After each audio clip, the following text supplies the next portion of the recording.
Welcome back to our YouTube channel.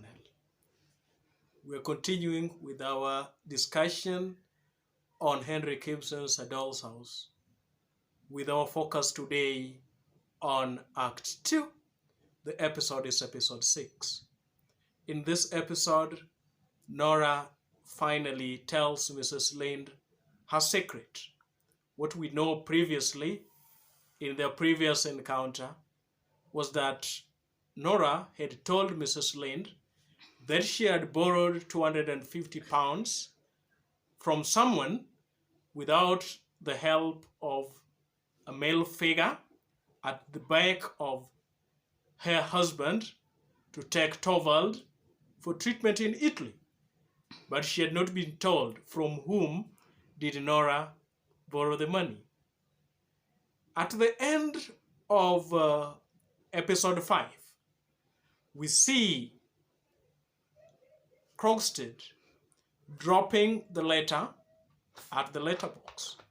And this letter is detailing the information about Nora's forgery to her husband, Torvald.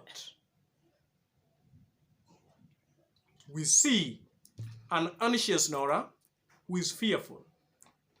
She confesses to her fear when Krogstad tells her that he believes that she must have thought about running away from home or even killing herself. That fear and anxiety is seen in her soliloquy towards the end of episode 5. Mrs. Kristen Linde then enters from the room where she was mending the dress, and she meets an agitated Nora. What really inspires her saying that Nora is agitated is Nora's hoarse whisper. At this point, Mrs. Kristen Linde points to Torvald's letterbox and Nora tells Mrs. Kristen Linde that it is Krogstad who had lent her the £250 to take her husband to Italy for treatment. Again, Nora tells Mrs. Kristen Linde that Krogstad has already dropped a letter for Torvald detailing her forgery and the intrigues surrounding the procurement of the loan. When Mrs. Kristen Linde comments that such information is for the good of the family, Nora then tells Mrs. Kristen Linde that she forged her father's signature to procure the loan. And at this point, we are also able to see Nora's secretive nature comes about. Just as she did with Krogstad, bolting Helmer's door, she also locks the door so that Torvald cannot have the wind of what is going on or the contents of their conversation with Mrs. Kristen Linde. When we also look at page 78, Nora makes an ironical statement, a phrase that is to a better part of this text unique and important. This is what Nora tells Mrs. Linde. How should you understand it? Page 78, that is. A wonderful thing is going to happen. This wonderful thing is very important in this text. And I want us to look at some of the statements that Nora, or maybe Torvald, makes that leads her to think that the wonderful thing is going to happen. At the beginning in page 46, when Torvald tells Nora about Krogstad, Torvald tells Nora that he is not so heartless as to condemn a man for just a single false step and read forgery or maybe indiscretion.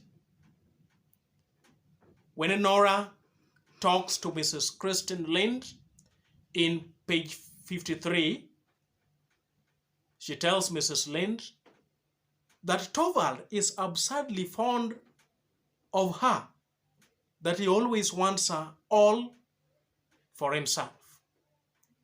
If we again move to page 62, Nora is told by Torvald that come what will, Nora may be sure that Torvald will have both courage and strength if they be needed, and she will see that she is man enough to take everything upon himself.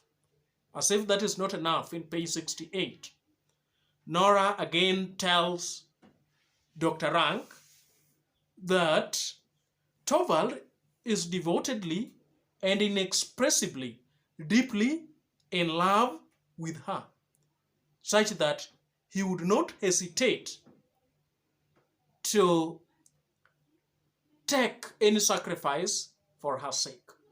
All these scenarios lead Nora to think that once Torvald gets to know of the truth, that she forged her father's signature and obtained a loan behind his back, that he will take everything upon himself and plead guilty. That statement is ironical, in that later on, when we come to see Torvald get to know of this secret, we will find an ironical reaction from Torvald as opposed to what Nora thinks. And that is why Nora tells Mrs. Kristen Linde in this episode that should such a situation arise, that Torvald would want to take everything upon himself and plead guilty, that Kristen Linde will be her witness, and she will tell the whole world that it was not Torvald who was responsible, but it was Nora alone who is to blame for that forgery. This issue about the wonderful thing also introduces us to a paradox. And a paradox is an aspect of a style whereby a phrase or a statement is made, but there is a form of contradiction in that statement. Nora says that the wonderful thing is terrible. How can a wonderful thing be terrible? A wonderful thing is terrible. It could be Nora read so much of Romeo and Juliet, William Shakespeare's Romeo and Juliet, where one person decides to follow a lover or a loved one into death. Maybe she thought that Torvald also loved her to an extent that he would not see it a crime to sacrifice his reputation for Nora's sake. After this, then we see Mrs. Kristen Linde, having heard the picture of what Nora is now faced with. We see Mrs. Kristen Linde comes out as supportive. She offers to visit Krogstad, who we realize through flashback that Mrs. Kristen Linde and Krogstad had a love affair in the past. And that one we see from page 78 through flashback, where Mrs. Linde states, "There was a time when he would gladly do anything for my sake.